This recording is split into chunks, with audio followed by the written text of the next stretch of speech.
आनंद लो प्रतिदिन के जीवन का में स्वागत है। आज हमारी चर्चा का विषय है परमेश्वर का अद्भुत अनुग्रह और हमारे दैनिक जीवन में उसका अभ्यास करना। मेरा साथ देने के लिए जिंजर स्ट्रैच यहाँ मेरे संग परमेश्वर के अनुग्रह पर विचार विमर्श करने आई हैं।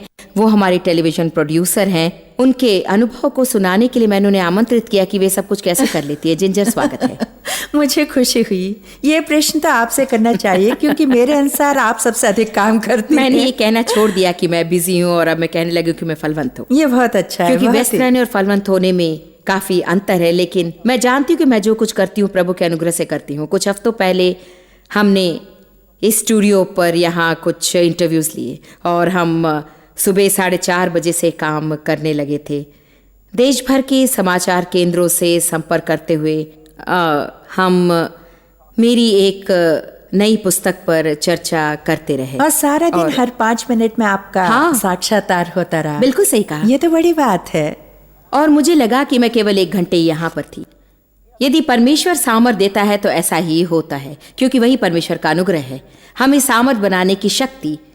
देखिए, ऐसा ही होता है। ऐसा लगता है कि कठिन से कठिन काम भी आसान बन जाता है। ये सच है। मैं बहुत छोटी थी तब मसीह बनी। मेरा पालन एक मसीह संस्था में हुआ। 4 साल की थी, इसलिए मेरे सफ़र का आरंभ उद्धार पाने के अनुग्रह से नहीं बल्कि अपने दैनिक जीवन में अनुग्रह का अर्थ जानने से हुआ। और हर दिन उस अनुग्रह के बिना मैं जी नहीं सकती थी।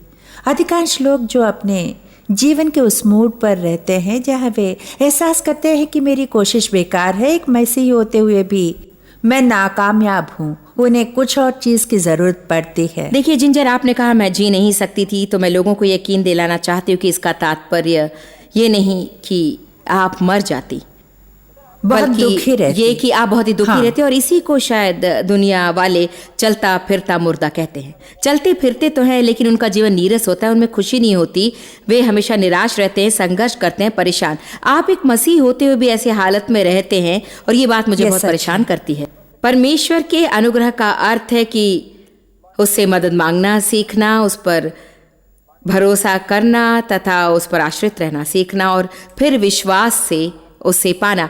हम ये कह रहे थे कि मैं कितनी फलवंत हूँ, लेकिन आप भी फलवंत हैं। मैं जानती हूँ कि आपके पति और बच्चे भी हैं, आपका एक करियर है, आप हमारे कार्यक्रमों के प्रस्तुत करता हैं। साथ ही आप मेरे साथ कई जगह यात्रा करती हैं और अलग अलग कार्य करती हैं और साल में कई बार देश से बाहर भी जाती हैं। तो बताइए, आप ये सब कैसे कर लेती हैं? और अद्भुत बात ये है कि इनसे मेरा बहुत कम ताल्लुक है और ये सब परमेश्वर के अनुग्रह से ही है, क्योंकि यदि हर दिन परमेश्वर का हाथ मुझ पर ना होता तो कई परिस्थितियों में मैं बिल्कुल डूब जाती। और हैं, कोई भी पक्का नहीं होता। अभी भी कई बार हमें लगता है कि हम डूब रहे हैं और फिर प्रभु को पुकारते हैं, वो मदद करता है। इसमें मेरी योग्यता या वरदान का कोई लेना देना नहीं है। ऐसा हजारों लोग हैं जो मुझसे भी अधिक योग्य और अधिक वरदान प्राप्त हैं। मैं इसके बारे में नहीं जानती। भला जब कोई अपने जीवन को देखता है तो हर बार सार्थक नहीं दिखता। जब परमेश्वर देखता है वह ऐसी चीज देखता है जो हमारी कल्पना से भी बढ़कर हो। इसलिए वास्तव में ये अनोखा है, जटिल है और फिर भी प्रत्येक दिन ये सब परमेश्वर पर निर्भर है। एक मसीह के नाते मैं निराश और संघर्षी थी। यहाँ तक कि बड़ी सेवकाई संस्था के साथ सेवा करते हुए भी मैं संघर्षी और निराश और ऊबी हुई थी। प्रभु, मैं से ऊब गई हूँ। परमेश्वर हमसे ऐसी उम्मीद नहीं रखता। निश्चय ही यदि वो हमें कोई काम सौंपता है तो उसे खुशी खुशी करना चाहिए। और मैं यहाँ सपनों में खोई हुई थी और सच कहूँ तो मैं पूर्ण समय सेवकाई करी थी, परंतु सचमुच उसका मजा नहीं ले रही थी। और अंत में मैं समाधान ढूंढने लगी और मैं जान गई कि मैं कोशिश तो कर रही थी लेकिन विश्वास नहीं कर रही थी। लेकिन अब मैं प्रभु में विश्वास करती हूँ और जानती हूँ कि मुझे उसकी मदद चाहिए। परंतु मैं प्रत्येक दिन, हर एक क्षण, हर बात पर, यहाँ तक कि चाहे आप कॉन्टैक्ट लेंस लगाने की कोशिश करें और वो ठीक से ना बैठे तो आप निराश हो जाते हैं। क्यों ना आप कहें कि प्रभु मेरी मदद कर। या शायद आप बाल बना रही हैं और कुछ ठीक ना हो। क्या आपके साथ कभी ऐसा हुआ है कि आप एक बाल को उस तरफ रखना चाहते हो, लाख कोशिश करने पर भी ये वो सच है। बिल्कुल। मेरे साथ तो नहीं, प्रभु ने मेरे बाल ऐसे ही बनाया। आपके बाल अच्छे हैं जिंजर, क्योंकि आपका स्टाइल ही कुछ ऐसा है कि कुछ करना ही ना पड़े। ये तो प्रभु की खैर, कृपा है। मुझे याद आ रहा है कि कई साल पहले जब प्रभु मुझे अपने अनुग्रह के बारे में सिखाने की कोशिश कर रहा था, मेरी इस पुस्तक को लिखने से बहुत ही पहले, if not for the grace of God, जब मैं खुद इस विषय को समझने की कोशिश में थी, तब हुआ ये कि एक दिन मैं सुबह अपने बाल बना रही थी और अपने हाथ में हॉट कर्लिंग आयरन लिए मैं बालों को घुंघराला करने की कोशिश में थी। एक बाल सीधा खड़ा रहा और मैं उसे बार बार मोड़ने की कोशिश में थी।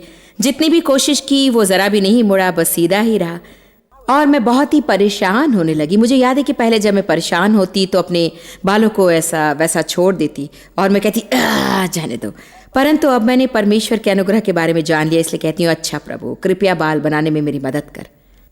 मैं बिल्कुल सच कह रही हूँ, मैंने फिर से अपना कर्लिंग आयरन लेकर एक बार घुमाया और वो ठीक से घूम गया।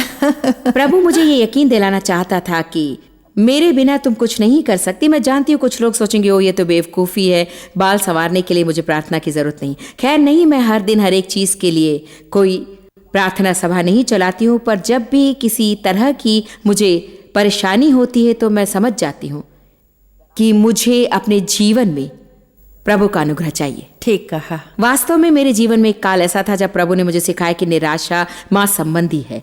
माँ संबंधी कार्य अनुग्रह के विपरीत होता है। या तो मुझे करना है या परमेश्वर को। यदि मैं अपना जीवन खुद चलाने लगूं तो प्रभु मेरे बेहोश हो जाने तक चुप रहेगा। ये बिल्कुल सच है। मैंने अपने रेफ्रिजरेटर पर एक पट लगाया है, निराशा मांस संबंधी कार्य के बराबर है। आपने मुझसे पूछा कि मैं संतुलित कैसे रहती हूं। मैंने सीख लिया कि मुझे हर समय निराशा, परेशान और दुखी नहीं रहना चाहिए, और अगर मैं हूं तो कुछ गड़बड़ है। अक्सर हम शैतान को दोष देते हैं, लेकिन ऐसा नहीं है, क्योंकि हम अपने जीवन में परमेश्वर का अनुग्रह प्राप्त नहीं करते हैं। ठीक कहा। जानते हैं, मेरा व्यक्तित्व एक प्रकार से कुछ मिश्रित किस्म का है। जैसे कि आप ये कर डालो और करते समय उसका आनंद लो। निराश रहने से कुछ नहीं होने वाला। संतुलित रखना सीख लिया है मैंने, जो मेरे लिए अधिक महत्वपूर्ण है। मेरे जीवन में प्रभु का बुलावा, मैं ये चाहती हूँ कि परमेश्वर मुझसे जो चाहता है मैं वही करूँ, और मेरे पति, मेरे बच्चे, ये सब बराबर होगा। यदि आपको जो कुछ करना चाहिए उसे आप करते रहें, वो अधिक निराशाजनक सच कहा और उत्तेजनी भी हो सकता है। पर प्रभु चाहता है कि हम आराम से रहें, क्योंकि उसका बोझ हल्का है। हाँ, वो हमसे काम नहीं कराता है, वो हमें अवसर देता है कि उन चीज़ों से गुजरते समय हम उसके साथ चलें। इसलिए ये बहुत ही महत्वपूर्ण है कि मैं कुछ पीछे हटकर अपना वक्त प्रार्थना करने में तथा वचन को पढ़ने में बिताऊं, और वचन मुझ में इस तरह से समा जाए कि मैं अपने बल पर करने की कोशिश करूं, तब बड़ा अंतर दिखेगा। अनुग्रह के बारे में एक और अच्छी बात यह है कि परमेश्वर हमारी गलतियों को समझता है, और ये कि जब लोग कहते हैं तुम्हें कुछ अलग करना है और वैसा ही नहीं देखता जैसा मैं देखती हूँ, बिल्कुल सही और कहा। इसकी कल्पना नहीं कर सकते। हाँ, मैं नहीं कल्पना कर सकती। कभी कभी प्रभु बीच में किसी और के शब्द या बाइबल का वचन लेकर आ जाता है, जो सीधे मेरे हृदय से कहता है, और उसकी आत्मा और इसके अनुग्रह का आभास होने लगता है, और उचित समय पर मुझे आराम दिलाता है। ये एक चमत्कार है, और परमेश्वर के अनुग्रह का चमत्कार जिसका अनुभव करने के लिए हमें उसके साथ वक्त गुजारना पड़ता है। तो मेरा हर दिन प्रभु के पास जाना ये दर्शाता है कि मैं उस पर निर्भर हूँ। ये दर्शाता है कि मैं जानती हूँ कि उसके बिना मैं कुछ भी नहीं कर सकती, और मुझे उसकी ज़रूरत है, और मैं उसके अनुग्रह और कृपा की मांग करती हूँ, ताकि उसने मुझे जिसके लिए बुलाया है उसे करने में मुझे मदद मिले। आपका एक परिवार है, और मैंने अपनी सेवकाई का आरंभ किया तब मेरे बच्चे छोटे थे। और कई लोग सोचते हैं कि यदि आपका एक परिवार और एक करियर है तो आपको कष्ट उठाना पड़ता है, लेकिन मैं इससे सहमत नहीं हूँ। हर एक को उस काम के लिए नहीं बुलाया गया है जो आप कर रही हैं। मेरी बेटी सैंड्रा के जुड़वे बच्चे हैं जो अभी 3 साल के हैं। सैंड्री ने 15 वर्ष मेरे साथ सेवकाई में काम किया। जब उसके बच्चे हुए वो मेरे साथ रहना चाहती थी। उसने पूर्ण समय और फिर अर्ध समय सेवकाई की। वो असफल रही। वो हमेशा निराश रहने लगी, हर समय परेशान दिखती। वो सेवकाई करने के लिए संघर्ष करती रही, पर अंत में जाना कि उसके जीवन के इस काल अवधि में प्रभु चाहता है कि वो अपने बच्चों के साथ घर पर ही रहे। और मुझे उस पर गर्व है क्योंकि उसने सबको छोड़कर अच्छा।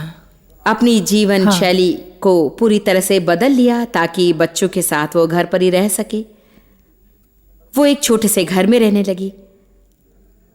वो अपने जीवन में शांति चाहती थी, तो इसीलिए पूरा समय सेवकाई और परिवार का ख्याल सबके बस की बात नहीं है। बिल्कुल। आजकल उसे मैं उन जुड़वों के साथ देखती हूँ। एक दिन मैं अपने पोते पोतियों के साथ थी, 8 बच्चों के साथ, और बताती हूँ कोई 2 घंटे बाद मुझे ऐसा लगा कि मैं घर लौटना चाहती थी, क्योंकि उन्होंने इतना शोर मचाया कि मैं अधिक देर उनके साथ नहीं रह सकी।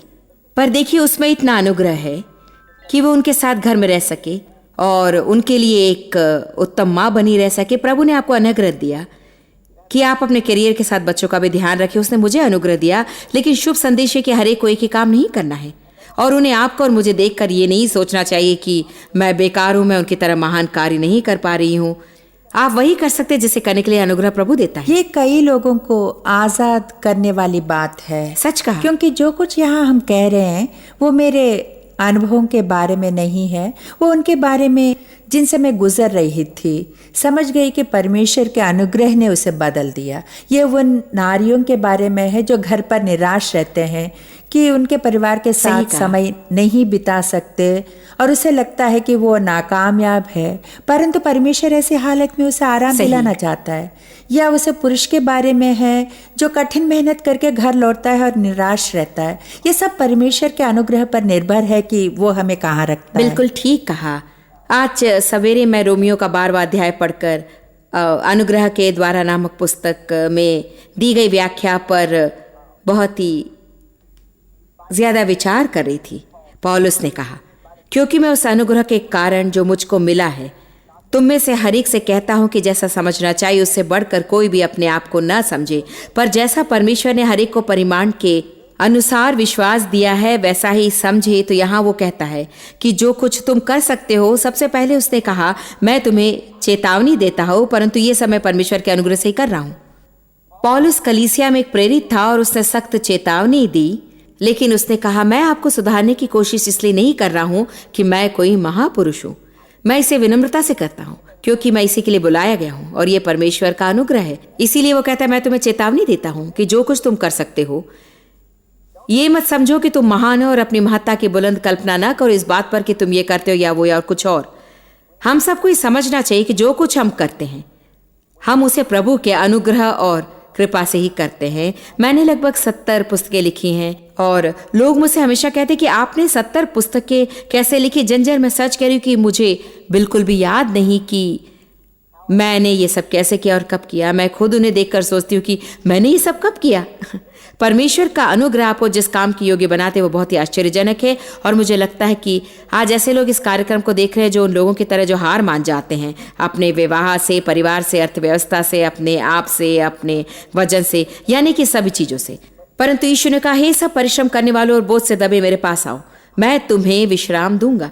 इसीलिए हम लोग जब हम निराश होते हैं तब हम प्रभु के पास आते हैं।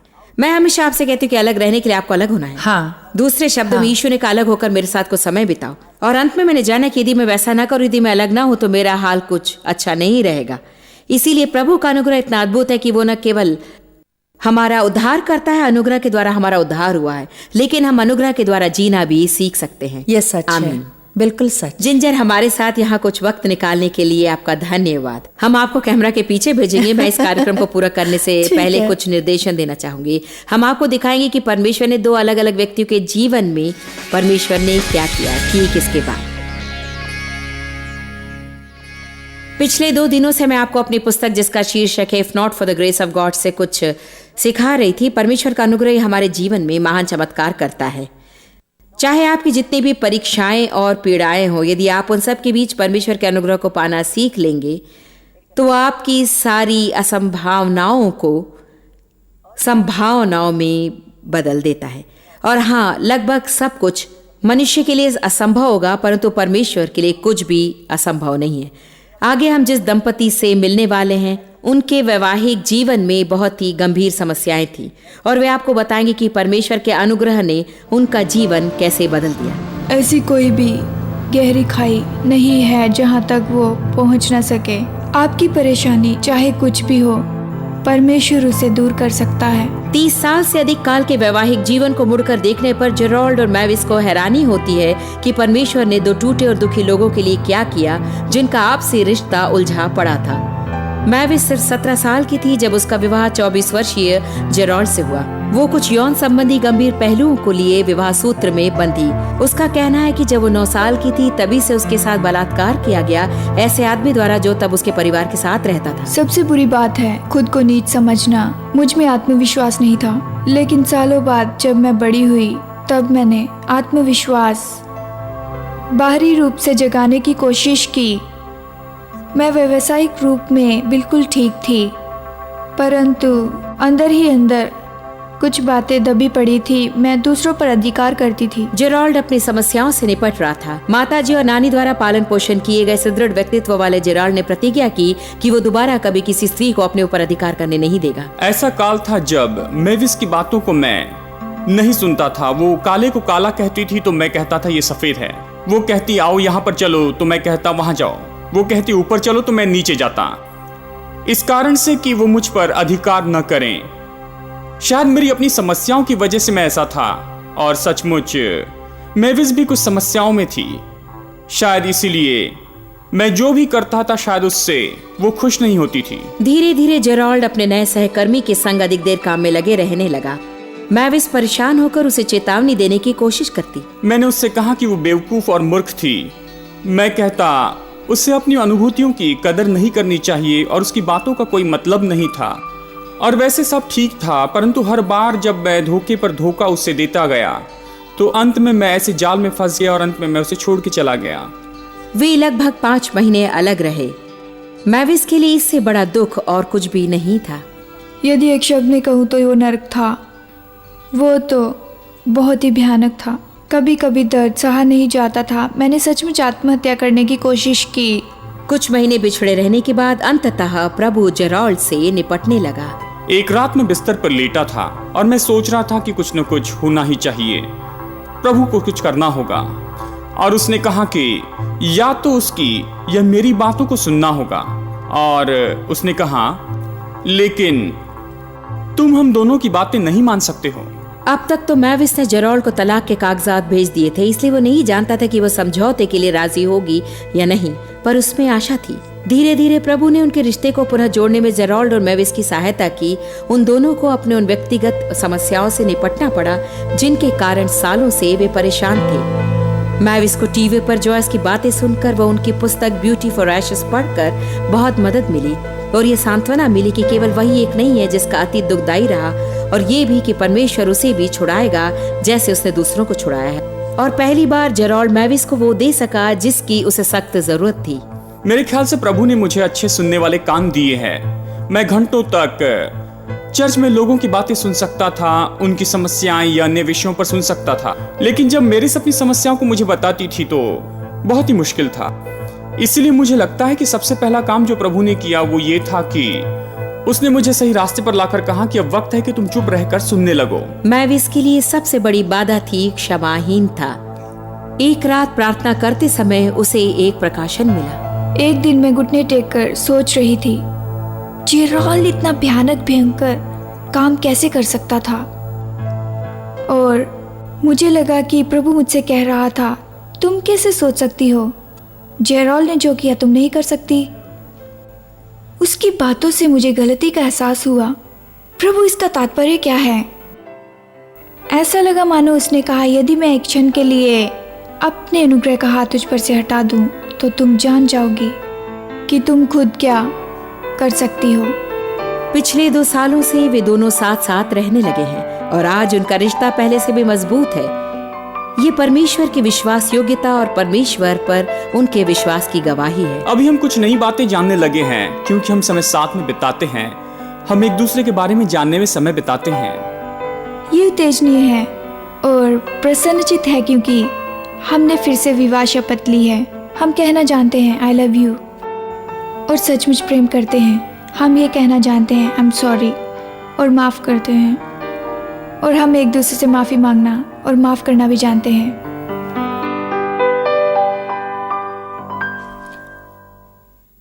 हो सकता है कि आपको किसी ने ठेस पहुंचाई हो या बचपन में आपका दुष्प्रयोग किया गया हो। शायद आपकी हालत भी जेरोल्ड और मैविस जैसी हो सकती है, जिसमें जेरोल्ड व्यभिचार में फंसा था और मैविस को लगा कि प्रभु चाहता है कि वो उसे माफ कर दे, पर उसके लिए कठिन साबित हो रहा था। जिसने आपको ठेस पहुंचाई है उसे माफ करना कोई साधारण काम नहीं है जो आप अपने आप कर सकेंगे। आप यूं ही नहीं कह सकते कि मैं उन्हें माफ करने की कोशिश कर रही हूं। सिर्फ कोशिश मत कीजिए, प्रभु से जाकर कहिए कि मैं ऐसा नहीं कर सकती, क्योंकि तेरे बिना मैं कुछ नहीं कर सकती। और फिर परमेश्वर से विनती कीजिए कि वो आपको क्षमा करने का अनुग्रह दे। हमारे जीवन में ऐसे कई क्षेत्र हैं जहां प्रभु का अनुग्रह हमारी मदद कर सकता है, यदि हम उसे पाना जान ले। फिर एक बार अनुग्रह क्या है? कल इसके बारे में मैंने बहुत कुछ कहा था, पर मैं ये बात पक्की कर लेना चाहती हूँ कि आज के कार्यक्रम में भी कहूँ। अनुग्रह है मुफ्त में आपको प्राप्त होने वाला प्रभु का सामर्थ, निःशुल्क सहायता, जिससे आप आराम से वो सब कर सके जो आप स्वयं नहीं कर सकते थे, या यदि आप खुद कर भी लेते तो निराश हो जाएं और बहुत बहुत कम सफलता मिले या ना मिले। उन लोगों में से एक मत रहिए जो सूखे कुएं खोदने में समय बर्बाद करते हैं जिनमें पानी नहीं रहता। हमेशा वो कार्य करने की कोशिश करना जिसका कोई फल नहीं है जो आप चाहते हैं। तो अनुग्रह सामर्थ्य है, वो ऐसी शक्ति है जो पाप से हमें छुड़ाती है। वो उद्धार का सामर्थ्य है जिसे आप विश्वास के द्वारा पाते हैं। जब आप ये विश्वास करते हैं कि यीशु आपके लिए मरा और कहते हैं मैं एक पापी हूं, मैं खुद को बचा नहीं सकता, मुझे तेरी मदद चाहिए, यीशु मेरे पापों को क्षमा कर मेरे जीवन में आ जा, मैं परमेश्वर के साथ संबंध स्थापित करना चाहता हूं जो तेरे बिना मैं नहीं कर सकता, तब आप उद्धार पा सकेंगे, नया जन्म ले सकेंगे, यीशु मसीह के द्वारा परमेश्वर से व्यक्तिगत संबंध स्थापित कर सकेंगे। परमेश्वर का अनुग्रह इतना ही नहीं है, वरन वो हमें अपना जीवन बिना संघर्ष और निराशा के जीने में सामर्थ बनाता है। आपकी योग्यता से बढ़कर आपको कार्य करने में जो मदद करता है वही है अनुग्रह से कार्य जो आप परमेश्वर के अनुग्रह के बिना ना कर सके। प्रेरित पौलुस ने कहा, मैं वो नहीं जो कार्य करता हूं, वरन मेरे अंदर रहकर कार्य करने वाला परमेश्वर का अनुग्रह ही है। जैसा कि हम बातें कर रहे थे, लोग मुझसे कहते कि आप ये सब कुछ कैसे कर लेती हैं, क्या आप जानते हैं परमेश्वर मेरे द्वारा कार्य करता है। इसका यह अर्थ नहीं कि मैं परिश्रम नहीं करती और कष्ट नहीं उठाती, बल्कि मैं हर प्रकार का जोखिम उठाकर काम कर सकती हूँ। लेकिन यदि मैं प्रार्थना और वचन का अध्ययन करने में समय बिताकर परमेश्वर से जुड़ी ना रहूं तो इतना सब नहीं कर पाती, और यदि करती भी तो इतनी निराश रहती कि शायद गंजी हो जाती, क्योंकि मैं अब तक परेशान होकर अपने सभी बालों को नोच चुकी होती। अच्छी खबर यह है कि आपको इस तरह से जीने की जरूरत नहीं है। परमेश्वर का अनुग्रह आपको बदल देगा, वो आपको वैसा बनने में मदद करेगा जैसा आपको होना चाहिए। यदि आप गुस्सेदार हो तो प्रभु का अनुग्रह उसे बदल देगा, और यदि आप धीरजहीन हैं तो प्रभु का अनुग्रह उसे बदल देगा। अधिक बातूनी तो उसे प्रभु बदल सकता है। प्रभु का अनुग्रह आपके वैवाहिक संबंध को बनाए रख सकता है। परमेश्वर चाहता है कि आप स्वयं सब कुछ करना छोड़ दें। क्या आपने सुना? बात यह है कि अब आपको संसार को चलाने की आवश्यकता नहीं है। आप प्रभु के पास जा सकते हैं, सब कुछ परमेश्वर पर छोड़कर उसे करने का अवसर दे सकते हैं, और आपको बिल्कुल यही करने की जरूरत है। हर एक काम को खुद ही करने का प्रयास छोड़िए। खुद को, अपने बच्चों को, अपने विवाह को, अपनी आर्थिक व्यवस्था को, अपने मन को और आपकी सारी चीजों को स्वयं ही बदलने की कोशिश मत कीजिए। जब भी आप बाइबल में ऐसा कुछ पढ़ते हैं जिससे आपको किसी बात का एहसास होता है और आप कहते हैं मुझे ये समस्या है, तो खुद ही बदलने की कोशिश मत कीजिए। तुरंत कहिए कि प्रभु मैं तेरी बातों से सहमत हूं कि मुझे इस क्षेत्र में परेशानी है, लेकिन तू ही एक है जो मुझे बदल सकता है। प्रभु मेरी मदद कर कि तू जैसा चाहता है वैसा मैं रहूं। आगे देखते रहिए, सारी जानकारी पा लीजिए। कल फिर मैं आपसे मिलूंगी।